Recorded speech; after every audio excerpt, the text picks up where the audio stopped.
अखंडमंडलाकारं व्याप्तमेन चराचरं तत्पदं दर्शितं येन तस्मै श्री गुरुवे नमः.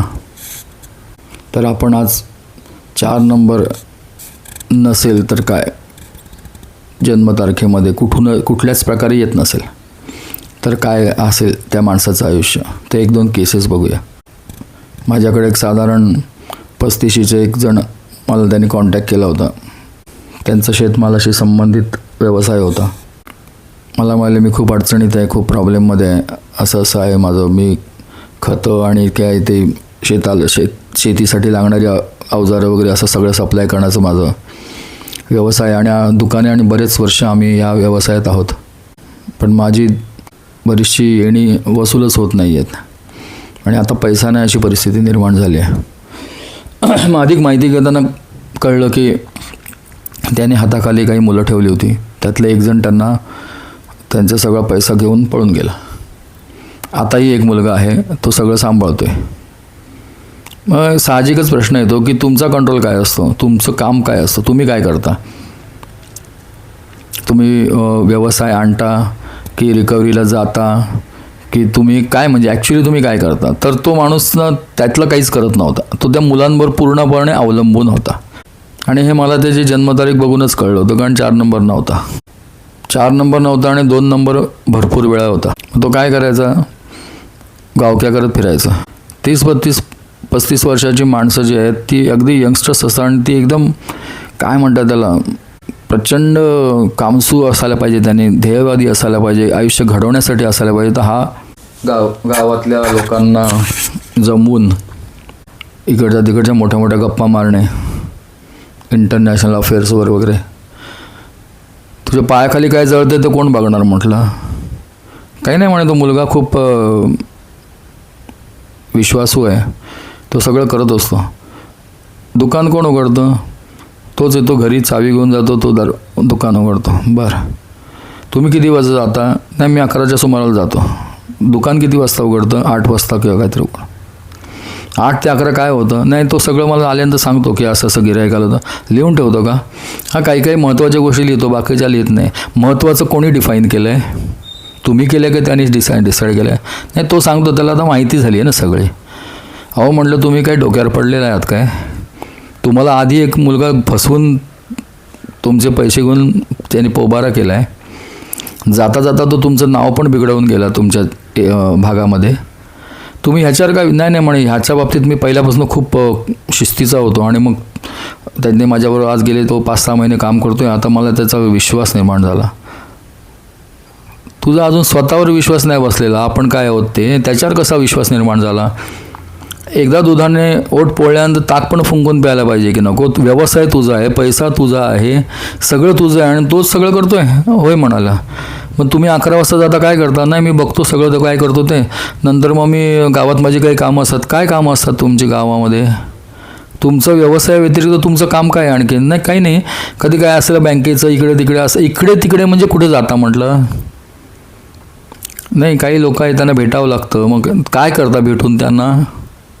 कारण मल्टिपल 2 नंबर दिसत होता, त्याच्यानं कळत होतं की हा टाईमपासला इकडे तिकडे मित्रांमध्ये आणि इकडे तिकडे जातो आहे. कसं चालणार व्यवसाय म्हटलं तुमचा? तुमच्या 8 ते 11मध्ये काही कोण आले बाबा तुमच्याकडे, ऑर्डर नोंदवायला आले, काय आले, त्या मुलाने बाहेरच्या बाहेर आपली काहीतरी सेपरेट रोजीरोटी तयार केली असेल, तो तिथून त्यांना सप्लाय करून त्यांच्याकडनं डायरेक्ट पैसे घेत असेल. तुम्हाला कळणार आहे काय म्हटलं? नाही, तो असं करणार नाही. तुम्हाला काय माहिती तो असं करेल की नाही करणार ते? आणि त्याची जन्मतारीख देऊ का? जन्मतारीख जाऊ दे, तुम्हाला जे स्वतःला प्रॅक्टिकल बुद्धीला जे कळतंय ते तुम्ही त्याच्यावर तुम्ही विश्वास न ठेवता ज्योतिषाकडे काय विचारायला जाणार डोंबलाचं तुमच्या? तर म्हणाला भरपूर देणी वाढली आहे तेवढं लोकांची, आणि मी त्यांना बोलायला जातो तर माझ्याच अंगावर येतात. का येतात तुमच्या अंगावर? तो आधीचा माणूस होता ना, त्याने हे सगळं करून गेलं आहे. तो काय करून गेला आहे? नाही म्हणे, माझं नाव खराब करून गेलं. काय तुमचं नाव खराब केलं? तुमच्याकडनं कोणीतरी माल उचलला आणि तुम्हाला पैसे नाही दिले, तर ज्याने दिले नाही त्याचं नाव खराब व्हायला पाहिजे की तुमचं नाव खराब व्हायला पाहिजे? तर राहू दे म्हणे, सगळं काय तुमच्याकडे उपाय असेल तर सांगा. काय डोंबलाचा उपाय द्यायचा तुला?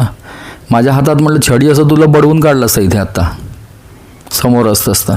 हो म्हणे आमच्या घरात पण सगळे मला असंच बोलतात, बायको पण असं बोलते, आई वडील पण मला शिव्या घालतात, तुला धंदा करता येत नाही आणि तुम्ही पण असं तुझे आई वडील आणि तुझी बायको मला ओळखत नाही आणि मी त्यांना ओळखत नाही.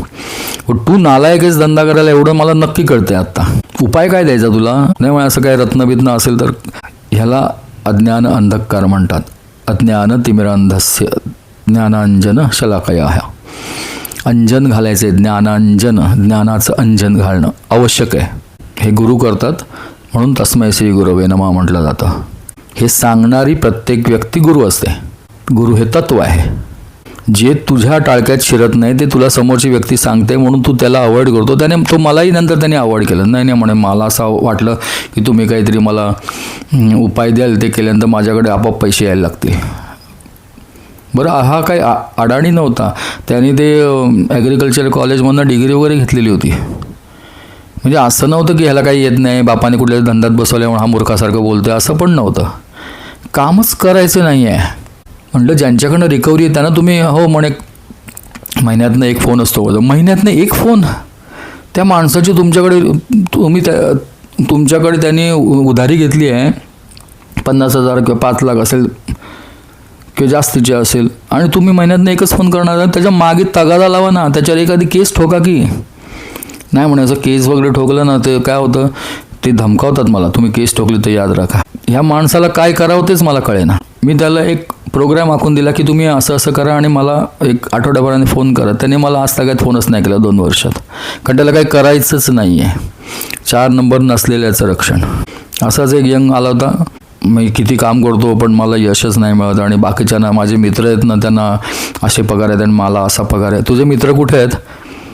तर दुबईत आहेत. आणि तू कुठे आहे? भारतात आहे. तुझ्या मित्राने काय शिकले? कोण बाबा MBA झालं आहे, कोण आणखीन इंजिनियर झालं आहे, आणि तू काय शिकला आहेस? BCom आहे. तू कम्पेअर कशी करतोस रे म्हटलं, तुझ्या कामाची आणि त्यांच्या कामाची आणि त्या पैशाची आणि तुझी? आणि तू काय काम करतोस म्हटलं इथे? हे असं करतो, सगळं माझ्याकडनंच करून घेतं ऑफिस, मग त्याच्याबद्दल मोबदला मला देत नाही. किती देतात तुला पगार? तर अमुक. मग एवढा पगारच आहे म्हटलं मार्केटमध्ये तुझ्या ग्रेडला आणि तुझ्या कामाला, तुला काही कमी नाही देते. हो पण माझ्याकडे तू काम किती करतोयस त्याच्यापेक्षा तुला जेव्हा एम्प्लॉयमेंट लेटर दिलं होतं तेव्हा त्यांनी सांगितलं की तुला हा पगार मिळते, बरोबर देतात तुला पैसा. तू कम्पेअर कोणाशी करतोय?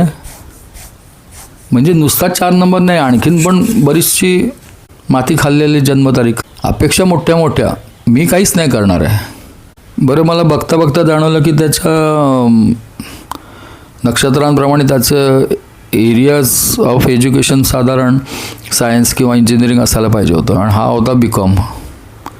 म्हटलं काय रे, कधीतरी तुला असं इंजिनिअरिंग किंवा याच्याबद्दल असं? हो ना म्हणे, मी 10वीपर्यंत मला इंजिनिअर व्हायचंच माझं स्वप्न होतं. मग काय झालं म्हटलं, तर इंजिनिअरिंगला म्हणतो मॅथ्स आणि अभ्यास कोण करणार म्हणून मी BComला ॲडमिशन घेतली. काय बोलायचं सांगा? अभ्यास करायचा कंटाळा म्हणून मी कॉमर्सला गेलो आणि कसा बसा पास होऊन आता मी नोकरीला लागलो आहे. आणि माझ्या अपेक्षा काय आहेत? महिन्याला 2 लाख पगार मिळावा, माझ्या मित्राला मिळतो आहे म्हणून. मित्र काय शिकला आहे? इंजिनियर झाला आहे किंवा MBA झाला आहे आणि कुठे नोकरीला आहे? अब्रॉड. मग तू का नाही जात? नाही, ते घरापासून एवढं लांब कुठे जाणार? 4 नंबर नसलेली व्यक्ती.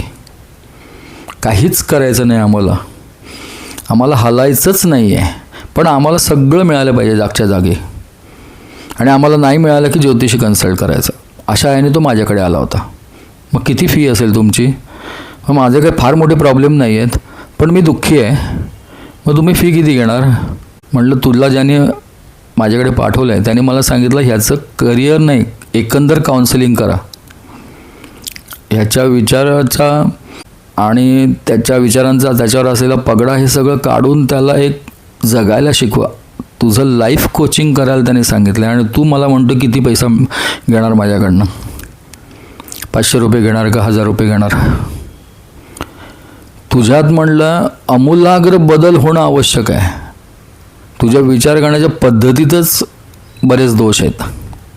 तुला आयुष्यात काही करायचंच नाही आहे, फक्त धमाल करायची आणि त्यासाठी तुला भरपूर पैसा हवा आहे. मग तू ह्या नोकरीत पण नालायक आहेस ना. मग तू तसं काहीतरी एखादं क्षेत्र बघ की जिथे तुला काही श्रम न करता भरपूर पैसा मिळेल. असं काही आहे का बघ. आणि ते एथिकल नसणारच आहे, मग तू अनएथिकल वाग.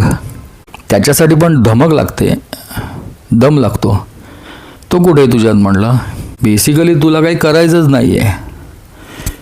10चं ऑफिस आहे तर तू 9ला उठून हळूहळू सगळं आटपून घरातलं काही काम न करता पटकन बाईकवर बसून जायचा प्रयत्न करतोयस, पोहोचायचा प्रयत्न करतोयस. बट तेवढीच तुझी हुशारी काय असेल ते. आणि ऑफिस सुटलं की डायरेक्ट मित्रांच्या टोळक्यात किंवा घरी येऊन झोपा काढायच्या आणि मोठी मोठी स्वप्न बघायची.